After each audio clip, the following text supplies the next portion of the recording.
5. Leo at your service alongside Jose Ingan and Brigida bringing you the action. It's been a while since we've seen Sicilian. How do you feel with this core coming in the hands of the GOAT? Yeah, it ensures that if ever they don't have a good start, and if they can extend it towards the late game, they can rely on Few to clear out the waves, to clear out the push, and eventually have a comeback for Team Falcons. Super Marco, early cast of the Flicker out. Yep, he already had to burn his Flicker. Since Carl TZ's jungling pattern, he was able to go first towards the gold lane. But this is something you would expect from Team Liquid Philippines. It's just why you need double the mindfulness from Team Falcons. But wait, okay. A flicker for a purify. Yeah. Cross map. I feel like they'll be okay with that, especially heading into the first objective. Again, Team Liquid Philippines, the way they drafted too, it looks really well in terms of the mid-range capabilities. And Team Falcons, knowing that the Purify won't be available, it could be easier for them to call whoever they want to target in the next team fight. So far, I'm still counting the moments that Few isn't in harm's way. Because every minute that passes by, that Falcons is still in the game, that Few is actually doing well, gets them closer to victory, gets them closer to equalizing the series. Yeah, and not to mention Super Marco, assuming he scales up, get the stacks in, even with his Sky Piercer, things could go well for them. But again, the problem still remains for Team Falcons. Even if they have a tanky Fredrin, if Oheb, the MVP, starts to be online, it could be hard for Team Falcons. Wow. 4-man rotations immediately. They're starting the turtle. Penalty zone coming in from Sanford here. Who's going to get the turtle? Still going to go in the hands of Kyle TZ. Now they want to extend their lead by taking down Sanford. Flap TZ, Infernal Pursuit, going to bring him down. Next target is JP as Ogwin picks up the kill. 2 free kills plus a major objective towards the Falcons. Carl TZ struggling to get his orange. Beautiful Dark Wave paired up with a Tsunami Slam. Carl TZ is getting ganked up by 3 in an amazing start for Team Falcons. Yep, Team Falcons were quick to decide on what to do. They decided to burst down the turtle. They had 4 members there who were early in terms of the setup, and Carl TZ wasn't even able to finish getting his orange buffs. He was already forced to provide assistance to Team Liquid Philippines, who then were clearly losing out since they were able to already isolate Sanford. So the past few minutes, like that entire sequence prior, what we're seeing right now, they've been perfectly in favor of Team Falcons. Yeah. There seemed to be no plan going into that first turtle. If there was, we didn't see any semblance of it. Yeah, or it could be disrupted by the good initiation there for Team Falcons. And you guys mentioned that the more this game holds on, the better it is for Team Falcons, considering that Few is on the Sicilian. But what way to, make that power spike faster with a 3-0 start and a 1.8k gold lead? This is greater than better, man. This is amazing because Falcons is staring down a 2k gold lead, and it seems like Liquid aren't even pressing down on their resources. Like, they're just folding. Yeah. I don't know what's up with this non-aggressive approach suddenly. Yeah, everything just falls into place for Team Falcons. The way they were able to force out the Purify for Sanji, and Sanji is someone you expect to be at the turtle fight. It's a completely different scenario if we're talking about how they forced out the Flicker from Super Marco, because you know what Super Marco does on the Granger when it comes to the early game. He's just all about farming. He's just all about getting the PPI rich guy. So far, it seems to be a tandem approach to Team Liquid's comeback in game number 5. They're sending these pairs of heroes to do things on the map. That's top lane, Oheb and Sanji. And it seems like the call is just don't go for the turtle anymore. We already lost. Yeah, I mean, if you're going to look at it, at least for... Oh, wait a minute.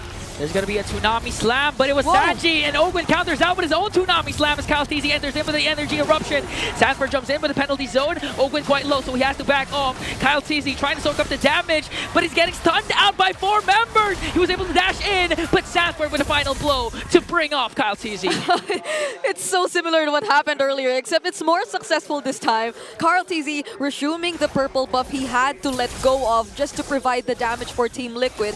Since you did mention it earlier, they're really investing much of their resources onto Oheb because that's where primarily the damage will come from. At most right now, it's from Carl. So he really has to juggle between balancing his farm and being able to follow up on his team. He's doing everything again just GOAT things for Mpl-Ph, keeping Mpl-Ph in the game compared to the previous game wherein Team Falcons conceded all neutral objectives. The better part is for Mpl-Ph, they're at least doing something. You mentioned that they're sending out mini squads of 2s to try and go for the push and even go for trades. It's looking good still for Mpl-Ph. A minute before another turtle spawns, upper quarter this time. JP gets caught with a tsunami slam. Let's see if JP can out-sustain this. A lot of chain CC. And now feeds off the kill to Super Marco.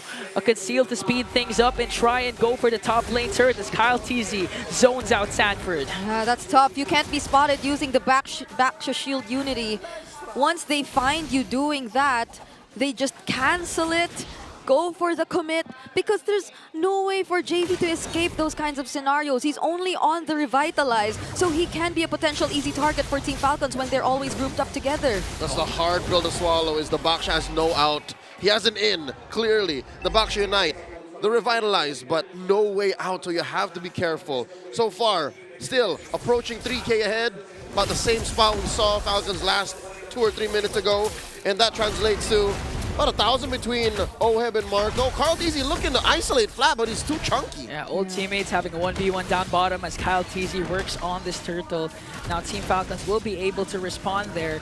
And it looked like Mpl-Ph again will concede this neutral objectives as Falcons secure the turtle. They're letting it up. They also know that Mpl-Ph still has something to accomplish down bottom. And now, as he wants to secure his purple buff, a team might break out. There's no Reggie for Mpl-Ph here, so he's going for the kills instead. Sanford goes in with the penalty zone to zone out Super Marco. JP trying to tank up the damage, but Sanford's the first man down. Mpl-Ph has to disperse, but Owen jumps in and feeds off another double kill to Super Marco. It's looking like it's going sideways as Mpl-Ph goes down.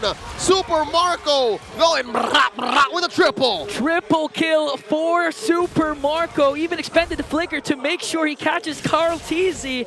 And now that's going to be a 7-1 scoreboard for Team Falcons as they focus their attention on the middle lane. Oh, Team Liquid, they tried to do so much just so Oheb could also get his early power spike. I mean, they handed over the energy shields. If it's just that, they provided the assistance that was necessary for him to somewhat manage the lane a bit better. But now, look at how they're the first to lose their tier 1 turrets.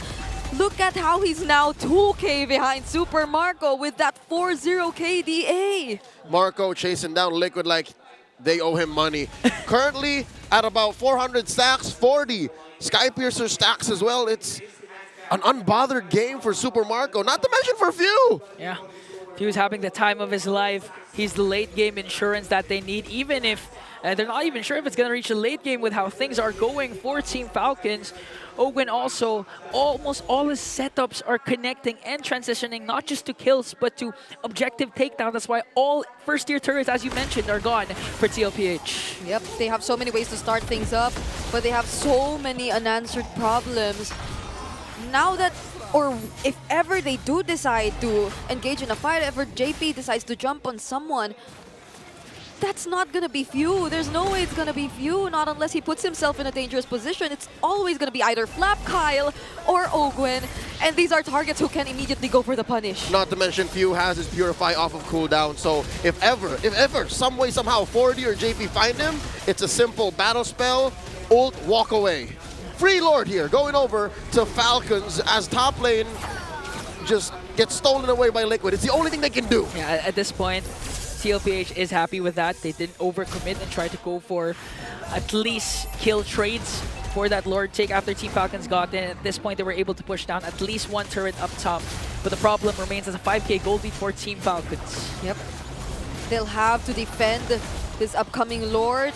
They do have the resources, but Mpl-Ph might he go for a pickoff? Energy eruption. Okay, Sanji jumps in with his stolen Tsunami Slam, but he had to pop his Purify. So again, no Purify for Sanji in a crucial defense for the Cavalry. Liquid has the counter blessings. Number 1, Sanji survives. Number 2, they're keeping bottom lane tier 2.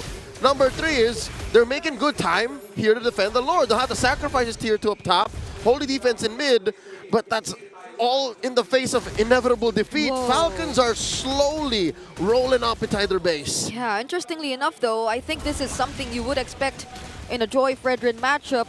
The gold seems to favor Mpl-Ph nonetheless, but wait! Ogwen jumps in and immediately they burst down Sanford. Just look at the damage from the whole squad of Team Falcons. Despite the revitalize of JP, he's quite low. Now Sanji desperately trying to defend that. Oheb had to pop his Purify there, but they do, however, be able to clear out the Lord. Oh, turret's not gonna stay. That's penetrated top lane. Oh, might be a kill. And Mpl-Ph jumps in and feeds off the kill again to Super Marco, but in exchange for Ogwin. And now Sanji as well is gone. Karl'Tezi trying to defend the mid lane turret, and they will do so successfully. But Karl'Tezi again jumps in. He was able to dodge out the energy eruption and save out their mid lane turret. They had to sacrifice so much. The way they were trying to hold on that top lane turret, but they had to give up JP, they had to give up Sanji, and there are just so many ways for Falcons to hold down any member of Team Liquid if they wanted to.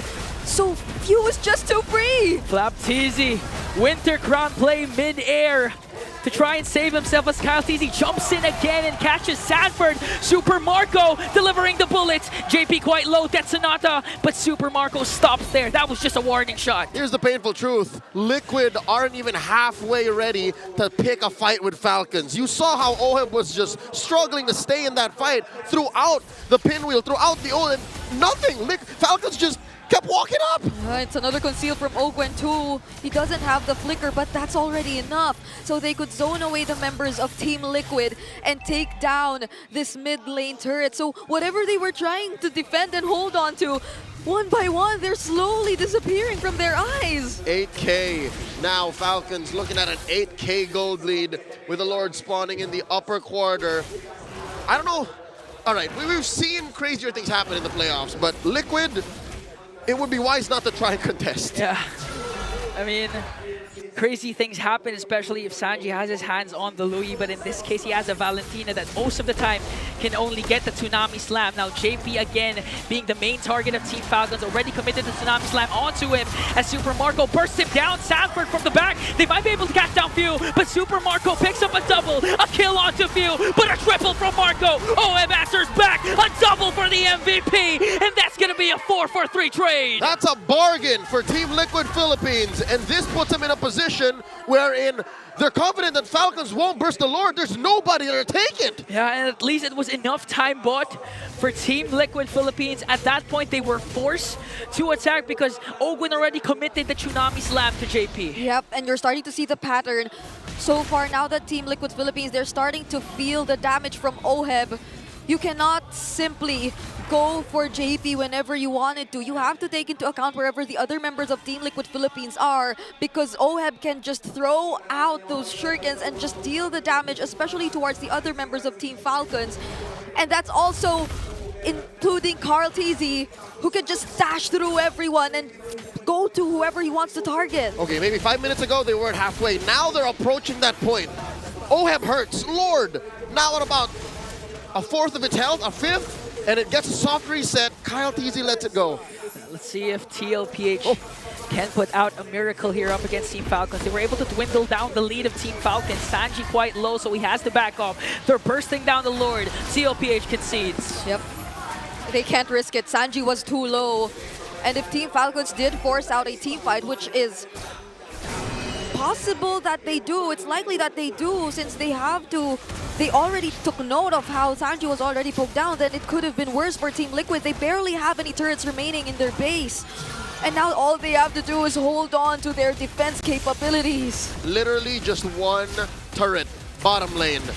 Liquid has to use that turret, the inhibitor, to buy time and fight, because, again, the only real way I see Liquid coming back from this and even surviving to defend is by turning on Falcon. So they're gonna need to use that turret to try and get extra firepower from the extra damage, because Falcons is such a chunky lineup coming in. But is there enough time for Mpl-Ph to reach that time? Oh. A conceal for both of these teams as the Lord sieges in to the middle lane. Ogwin waiting for the perfect opportunity to strike. The Sanguine Claws are also connecting. Karl'Tezi jumps in. No more inhibitor turrets for Mpl-Ph. They buy time. They use that turret like a meat shield. We're just being reminded of how terrifying a Granger Sicilian combo is. now Team Liquid Philippines are clearly struggling to deal with it. Oakwind jumps in. There comes the Toonami Slam. They're trying to burst down JP alongside Sanford. Calls easy from the back. He catches Phil and brings him down. Winter Crown plays from Team Falcons, but they cannot out-sustain it. Calls easy is going to fall down. A mega kill for OM, but